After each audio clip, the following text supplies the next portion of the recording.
Hey everybody, welcome to a HEX Futures episode. It is Tuesday, April 8th, 2025, 9 p.m. for me.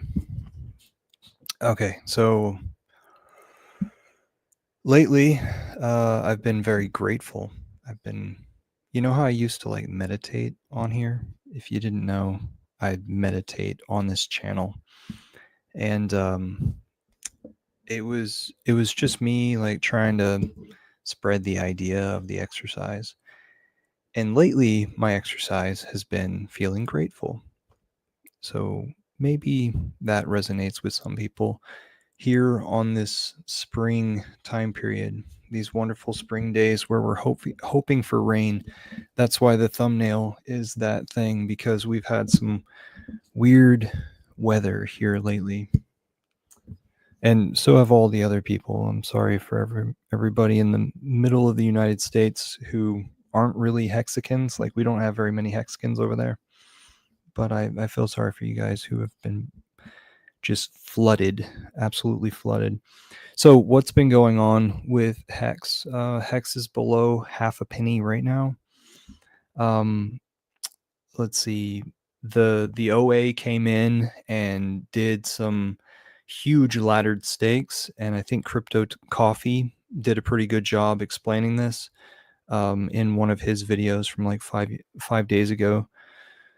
So whenever it did that, the OA came in and did that, then the amount of payout for our staking went down, meaning it wasn't necessarily harder to get a T-share. You were just going to get paid less having a T-share.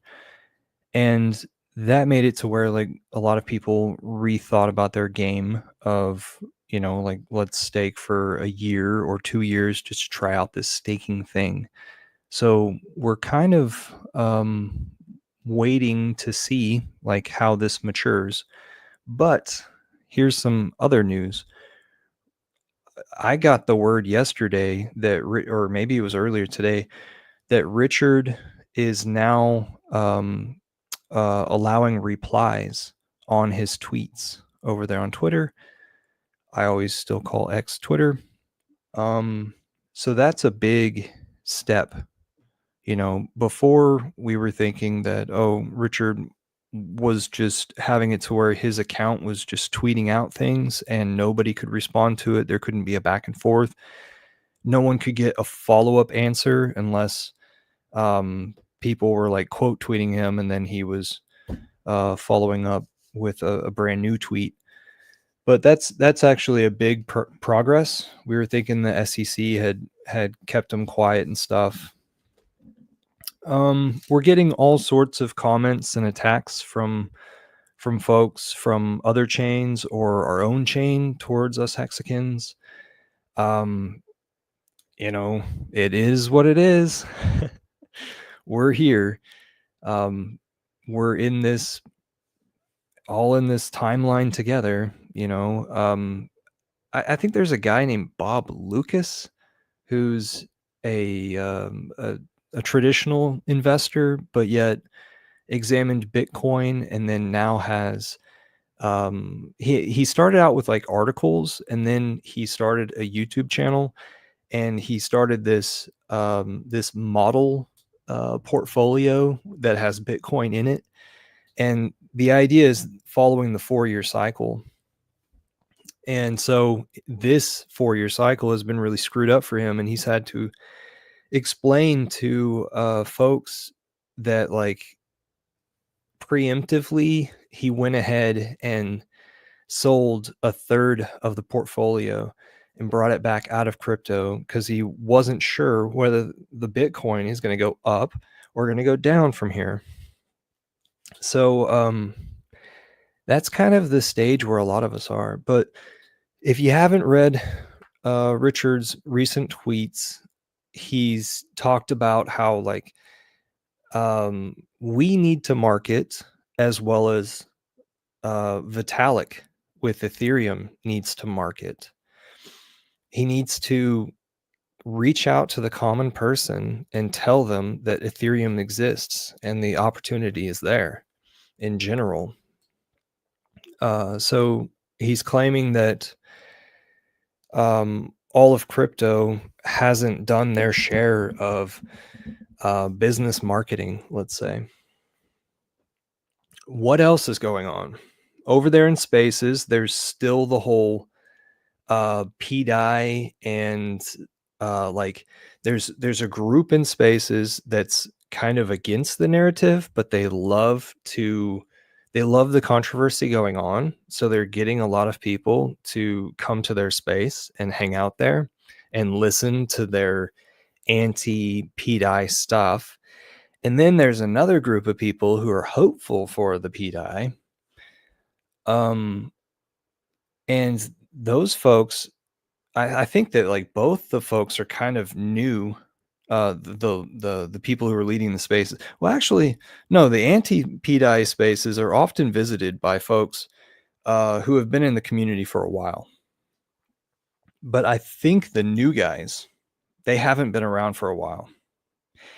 Therefore, whenever Richard tweets out, hey, stop providing liquidity, stop being a part of this PDI, it's doing bad things to the chain, then these folks who are new, they don't respect Richard.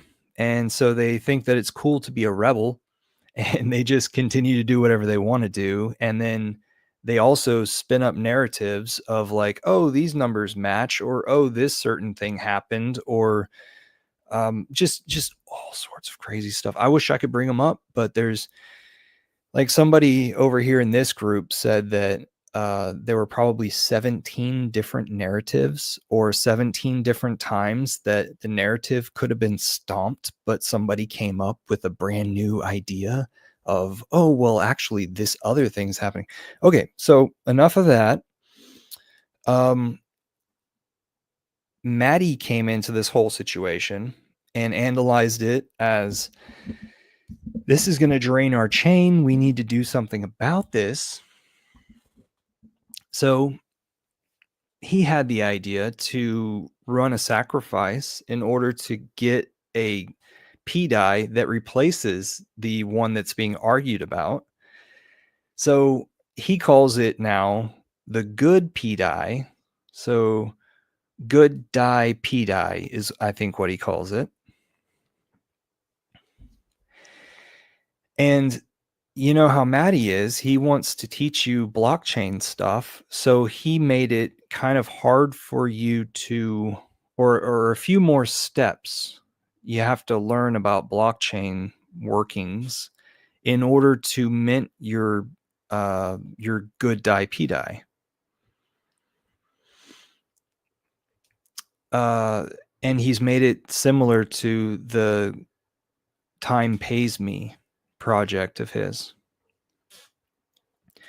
So if it is that you sacrificed for his thing, then you have 7 days to wait after you activate it.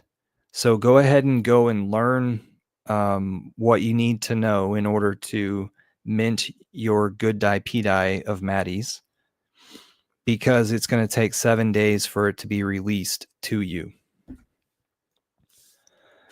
And his game theory for this is that, you know, it adds the scarcity and it divides up the time period that people are going to have it in their wallet. You know, not everybody all at once is going to have it. Right now, you can buy it on the market because some has already been provided for liquidity in some place. I forget where. And so check his Twitter to see how many points you were supposed to get from the sacrifice, because there is an Excel sheet there. And also check that same tweet for instructions. I believe it takes you to a website where he's got instructions laid out. All right. I think that's really it. Us Hexicans are still here. We're still running the postcard stuff.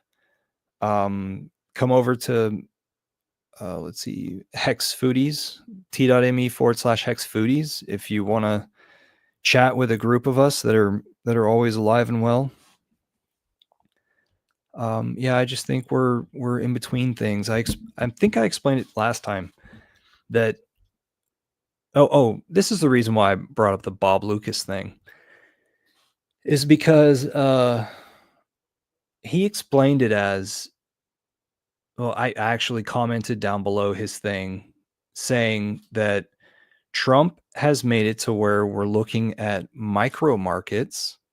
Therefore, our stuff is being ignored and cycles are going to be different going forward. We already knew that cycles were getting a little bit evened out, right? Or at least that was my prediction, that we're going to even out our cycles going forward. But yeah, this one's definitely been screwed up. But we know that, or I think that everybody's in the consensus that within 2 years, things are going to be great in crypto. We're going to have our bull market within 2 years. What was another thing I wanted to say? Okay, here's my last story. So I hadn't talked to my acupuncturist in a while, and I think I've had her on this channel. If not, I had her on the Hex Foodies channel. And so whenever Hex was being launched, I would go and see her often, and I would tell her, I just have this one thing that seems like it's going to be awesome, and I really hope it's going to be, and I have faith in it. And whenever you visit with people, if you experience this before let's see, was it the launch of Hex? Yeah, it was after Hex had been released, but while we're still in the adoption amplifier, probably, or maybe a little bit after the big payday. So within that time year where we're just like going sideways before we went up, at that time period, I was pretty active. I was pretty lively. I was visiting with people. And I remember a few people I visited with, and I told them, I think this thing would be really cool. And then what's sad is then a year later, whenever it was really cool, then that's whenever they got interested. Instead of being interested while it was going sideways, because they had their mind somewhere else. And I was just watching it. All right. So, I was visiting with this acupuncturist just yesterday on the phone, and she was saying that there's a like she has a lot of clients, right? And some of them are single individuals who don't know exactly a good web of connections. And so this one person is a really old lady who is actually interested in Bitcoin. And so she was telling me that this person would want like a house call. And I was like, well, I can teach her everything over the phone, because if she understands crypto enough to invest in crypto, then I should be able to explain it over the phone, convey these concepts, and have it to where she has no worries about her security. Instead, I tell her we're about to go through this certain portion of it, and I don't want you to relay any of the information that you see on the screen. We're just going to talk about it objectively, right? You've got 12 words there. Don't tell me what they are. Don't tell me an order or anything. I just want you to write them down on a piece of paper. Then I want you to write them down on 2 other pieces of paper. So it was hard for my acupuncturist to understand that that was the way that I preferred to teach. And it was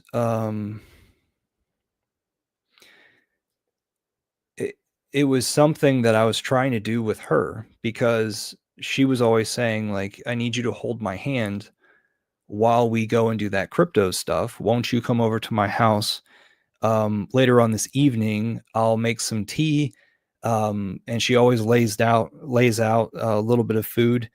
and really makes the home inviting, but she also takes a lot of my time.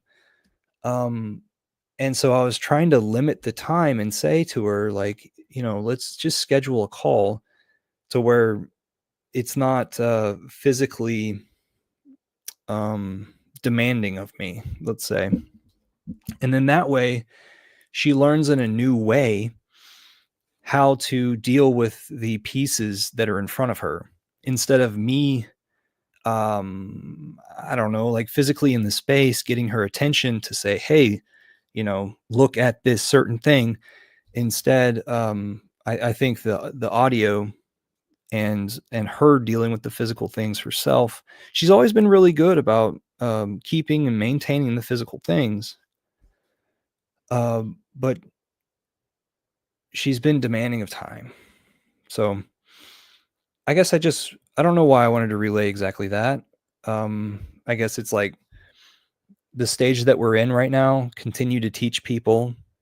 The people that you've already taught, they are going to see what you got them into and say, hey, well, that didn't really work out, but of course, we're still here. We're still hopeful.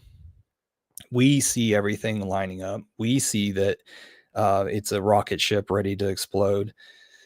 Um, and and just the patience with the whole thing, and then also the graduation to teaching people over the phone and maybe even sending out marketing material and having it to where we develop into more professional speaking folks, those who choose to be spreading of the gospel or whatever you say. Okay. um you've seen that I've kind of been out of breath this entire time. Because I'm just getting this one out. Good to see you guys. Hit the like, subscribe. Thanks. Talk to y'all later. Let me know what you think down below. Cheers.